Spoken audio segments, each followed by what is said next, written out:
Good morning, Mary Libby Schaff's office. Mary Olson speaking. Yes, hello, Miss Olson. This is Lucas Cage calling. Hi, Lucas Cage. Yes, I left a message for you. I believe that was Thursday. I didn't get a call back. And then I also sent an email to the office of the mayor, as you suggested, about 2.5 weeks ago. And I've not heard anything as it relates to my request, whether it be granted or not, or even received an acknowledgement of receipt of my email. Okay. Lucas, just remind me of what it was about. Oh, the purpose of my request? Yes. In general, basically, it's because I forwarded an email to the mayor. And what was the email about?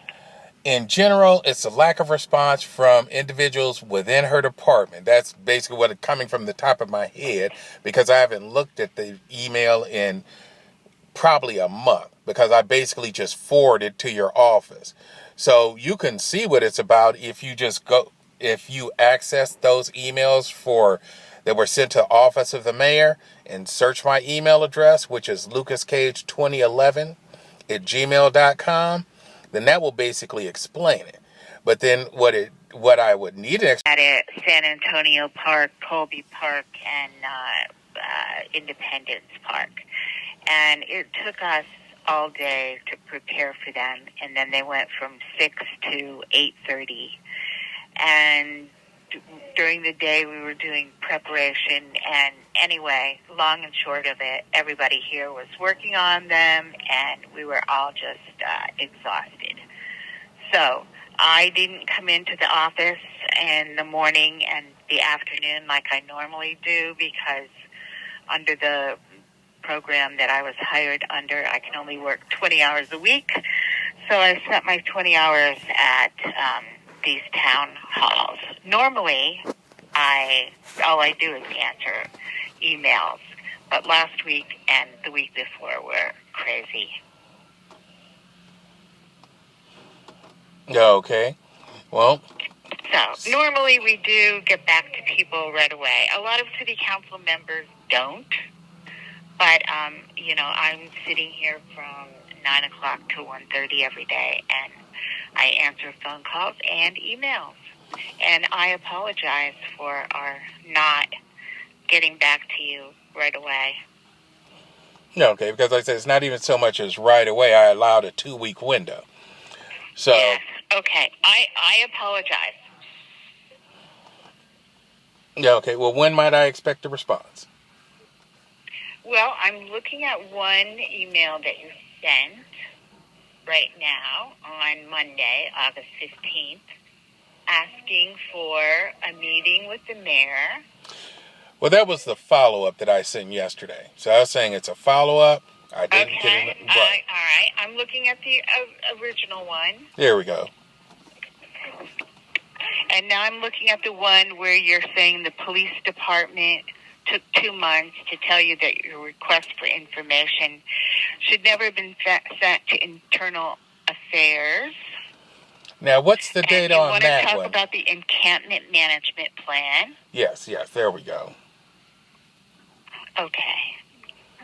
And so if that's the one that's approximately 2 weeks ago, then that was where I forwarded the email that I had sent to the mayor in order to let her know the issues that I wanted to discuss with her.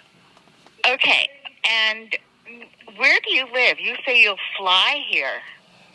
Right, because I don't live in the state of California. My dad does, and he lives in Oakland. And so where do you live, Lucas? I live in Missouri. Okay. All right. So that's a problem, too, because... No, we can meet via Zoom, and if she requires me to come down there, I most certainly would, because it's of that much importance to me. So I could care less. It's not that I am extremely wealthy individual, but the cost of a flight means nothing to me. Yeah. So she doesn't normally meet with people in this situation. In what situation? She has lots of people advising her on the homeless situation. We have a man named Daniel Cooper who's in charge of the administration of everything to do with homelessness. Well, let me tell you about Daniel Cooper, because I've Okay. contacted him as well, and Yeah. he's not responded to my emails. He's not returned my phone calls, and I filed a formal complaint against him with the Ed Riskin. Now, Daniel Cooper reports to somebody named Latonda, and I can't remember her last name. Simmons. Yes. Now, I contacted her by email too. Now, with Latonda Simmons, the thing is that her voicemail is full and has been full for probably about the last month. And she states in her voicemail message that if you need an immediate response, then send her an email. And if I were to hazard a guess, just sitting right here, I believe the first email I sent to her was about a month ago, and that also has gone unanswered and served as a catalyst for me to file a formal complaint against Miss Simmons. So there's no responses coming from the city administrator's office either. Just because you say you want to meet with someone doesn't mean they're going to meet with you. I understand. People don't have the right to meet with the mayor or anybody else in their office if they don't want to meet with you. Now, when did I demand the right to do that? Because I don't recall that being in any of my correspondence or in our conversation today. Okay. I think you're not going to get a meeting. That's the truth.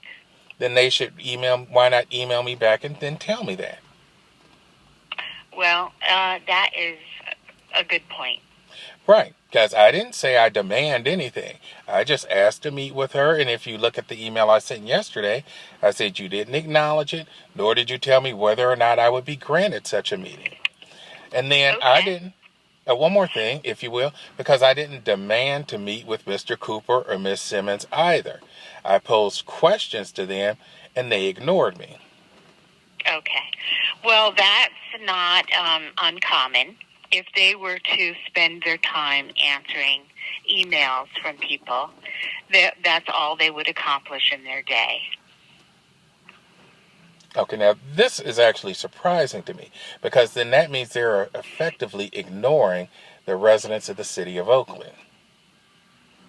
They're ignoring the what of the city of Oakland? The residents. The residents, the voice. The residents. The voice of the people. Well, they're not obligated to you. They're obligated to do their job. And if it means that they have to ignore the public sometimes in order to do their job, then so be it. I mean, that is an extremely offensive way. I'm sorry. What you just said, that it's not that what you said is offensive in the terms of, say, using expletives or profane language towards somebody, but they are hired to perform a service to help the people of the city of Oakland, people such as my dad. And what you're saying is that if my dad has questions about what they're doing, and whether it's posed by me because he's over 80 years old, but it's okay for city individuals to just blow the people off. No. They have people in their offices that are hired to respond to people. One of those people is me, and they have to go about doing the work of their job. Okay. And that job, it doesn't include keeping the public informed of what they're doing. Okay. Which sort of brings us back, actually kind of brings us back to the issue as it relates to what I indicated to with regards to the emergency management policy of the city and wanting to discuss matters with the mayor, because you're doing this and you say Daniel Cooper's in charge of it. And I have questions regarding what they're doing and how it's affecting residents in certain areas of the city, areas that are generally populated by black and brown people, while excluding those detrimental aspects of homelessness from white communities. And Okay. you're saying So, that Lucas, I recommend that you send an email to Daniel Cooper I and did. ask the questions that you have. And I indicate, or not indicated, I stated earlier that I did, and that he ignored those emails, and you said that's fine because he has a job to I do. can't force him to respond to his emails. I cannot. Did I ask you to? No, you did Okay, not. thanks. Because the only So, thing I said to you you, wrote to Daniel Cooper and he didn't answer you. Period. The end. that is actually correct, because you said I should email him, and I'm telling you that I did, and he ignored Yes. me. And you told Yes. me that it's okay for Well, him to ignore me. what shall I do about that? Well, He ignored your emails. Okay? okay. What would you like me to do? Well, no, because what you stated to me, just so we're clear, you stated to me that it's okay for him to ignore my emails because he has a job to do. So I said that he is doing his job and he's not obligated to return your email. okay, well, we'll agree to disagree on that. My question then would therefore be this. Because you asked me to email him, I told you that I already did. So let's go beyond that. So you asked me to do something, I told you I've already accomplished that particular task. Yes, you did. Yes. So now what is your next suggestion for my next course of action? Send him another email. Also, my next suggestion is go to the City of Oakland website. There's tons of information about our policy on homelessness and the encampment management team. There's tons of info there. Oh, I've read it, and it doesn't answer my questions, which is why I posed those questions. Okay. Because in effect, your policy, which is supposed to promote racial equity and to ensure that not just one section or segment of the city is adversely affected by the homeless problem, and yet one section of the city or one segment of the population is adversely affected because it's supposed to look at it through a lens of racial equity. And you don't have a single... And Latanda Simmons, that is what she is all about. Yes, the woman that I emailed before as well. Because you don't have a single... She is all about racial equity in the homelessness situation. But you don't have a single homeless encampment above MacArthur Boulevard. I know. Right, and who lives... I agree. Right. So, wait a minute. Lucas, do you have her phone number? I'm willing to give it to you. Yes, and I told you that her voicemail is full and has been full. That's right. Yes. You did tell me that. Okay, she does have assistants who return her emails and phone calls. So I would suggest that you try again. Okay, and actually, thank you for bringing that up, because it actually reminded me what I was going to say about Daniel Cooper. Because you said that these individuals, Miss Simmons and Mr. Cooper, have individuals who answer emails and phones for them or whatnot. So, if that is the case, and as you said, Mr. Cooper is busy doing his job, and this question is fairly rhetorical because I doubt you'd have the answer to it, but then why then am I not receiving correspondence from their assistants either? I don't know. I told you it might be... in the office of the mayor. I told you it might be rhetorical, ma'am. And Daniel Cooper is here in City Hall, but he's not in any place where I run into him. That's why I said the question might be rhetorical, because you likely don't have the answer to it.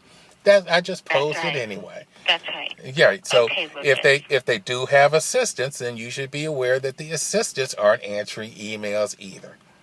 And it's just a point of information because somebody else... Lucas, this is a very important point. We get this criticism all the time, that people in the government, the city government, don't answer emails. We get that criticism all the time. I answer emails. I answer the telephone.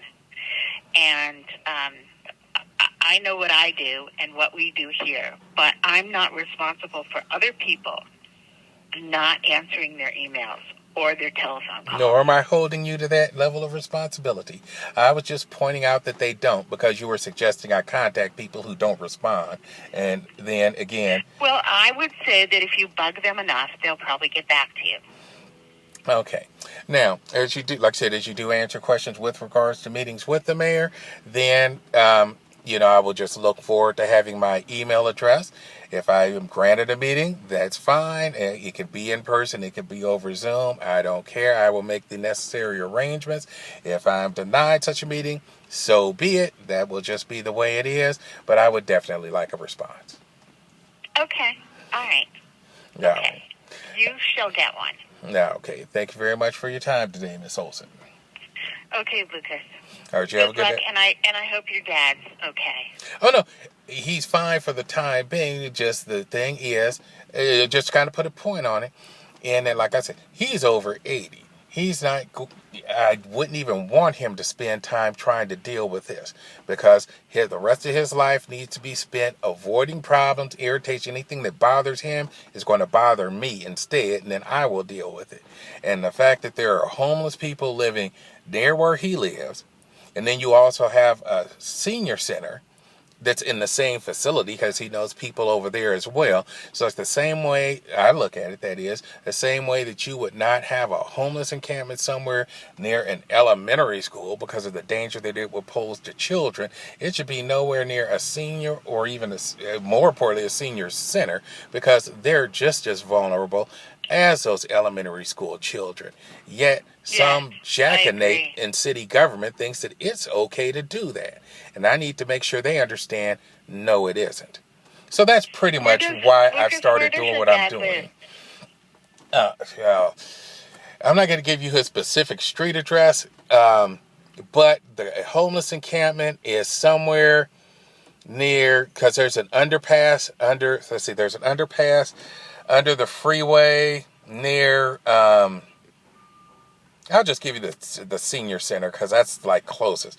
It's Northgate Terrace. Northgate what? Northgate Terrace is where the senior center is. That's the name of it. And he lives near there. And the homeless encampment is underneath the freeway that runs close by. And I believe it's like 24th, 24th Street. Okay. So wherever Northgate Terrace is, I believe 24th Street is right near there. And then there's a homeless encampment under there that is close to where my father resides. Okay. And at one point, it occupied both sides of the sidewalk. And like I said, I have read the policy. So the city changed the policy. And now they say, oh, it's okay if you occupy one side of the sidewalk so long as you leave the other one open. So that's now right. I know that is not being enforced. I can tell you that. It is enforced there, at least, so they're only on one side of the sidewalk, but they still pose a danger to those seniors, and I believe that they should be moved. But the policy would put this as a low something site, so they would not make any moves to clear it, regardless of what it's located near. Right. Yeah, I know. Lucas, this is a huge problem here in Oakland. We are working on it 24 hours a day. And as soon as you house 3 people, another 15 take their place. So, it's a whack-a-mole situation. Well, I'll say this to you, and I don't want to take up too much of your time, but just in the fact that, because one of the questions I asked, and the issues that I want to point out, is that, city officials, I'm not saying any names, but basically officials with City of Oakland government have created this crisis, because in reading that material, they have decriminalized so-called homelessness. So if I'm homeless in Oakland, I encounter the police. Hey, Mr. Cage, here's a shelter for you, and you can go over there instead of you sleeping on the street. And I say, no, go away. Then they encounter me. Yep. Then they encounter me again. Well, hold on, Mr. Cage. We offered you this shelter over here, because you're not really supposed to be sleeping on the street. And I tell them, well, hey, last time I told you to go away. Why don't you just go away again? So because there's no incentive for me to stop using drugs and alcohol and sleeping on the street, then there's no reason for me to stop sleeping on the street. And that's why I said that the city government has created this problem and inflicted it upon the people, because where I live, and I don't want to get into that, because where I live, the particular laws are enforced. And that was one of my other points that I mentioned in my letter to the mayor, I believe, because the thing is that the city council, the city government, never went to the people and asked the people, do you want us to stop enforcing these laws? So the laws are still on the books, but elected officials said, oh, we don't, like with my emails, we don't want to hear from the people. We're just going to stop enforcing this, and the people are going to have to deal with the fallout. So, Nicholas. Sure. Lucas. Okay, that's fine. Lucas. The city government, the way it works in this city is that we have a city council, right, and people in neighborhoods elect their city council representative. Oh, no, we also have the mayor. Have the mayor. No, I'm from Oakland, so I actually understand. All the laws that have to do with homelessness. The mayor has absolutely no power over the laws that they pass. The only power she has is the power of veto if there is a tie. So the city council decided that we would not criminalize people for being homeless. Right. And that if we offer them shelter and they refuse, there is nothing we can do about it. And the way this situation developed is over time. We haven't built enough housing. We don't have enough Section 8 vouchers to give people from the federal government. This is a problem that the mayor inherited, and the next mayor, she's out of office at the end of December. The next mayor is going to inherit it from her. So this is years and years and years of bad housing policy that we are dealing with now. And we are not forcing people to go to a shelter, which is one gigantic room. We don't have any of those anymore. One gigantic room with cots and people coughing and sneezing and burping and farting all night long. We don't have that. So we try to get people we're buying motels and fixing them up like crazy. We're moving people into them all the time. It's like 40 or 50 people at a time. It's a drop in the bucket. No, I understand. Because I said I was born in Oakland. So, yeah, I understand how the city council and the mayor works. And I even met with, because there's two Reeds. Trevor Reed's dad, I think that's Harry Reed or whatever. I already met with him a few times. So, no. And I appreciate that. And I know that, yeah, it's not going to be resolved overnight. But I just thought I'd give you my perspective on things and why I have begun contacting the city as it relates to this. Because once it affects my dad, then it's going to affect me. And then, honestly, going through East Oakland and seeing what was done down there, especially down around San Leandro Boulevard and whatnot, yeah, I was disheartened and just irritated. But that's why I do what I do. Lucas, you know what? I'm going to look at a place where a woman who was formerly homeless is about to live, and I'm giving her some furniture, so I've got to go look at the place, sure, see how much furniture she can take, and I have to be there at 11, and it is now 11:15. Well, so thanks for your time. I appreciate it, though. Pardon? I said thanks for your time. I appreciate it, and you have a good afternoon. Okay. All right. Thanks, Lucas. You're welcome. Bye.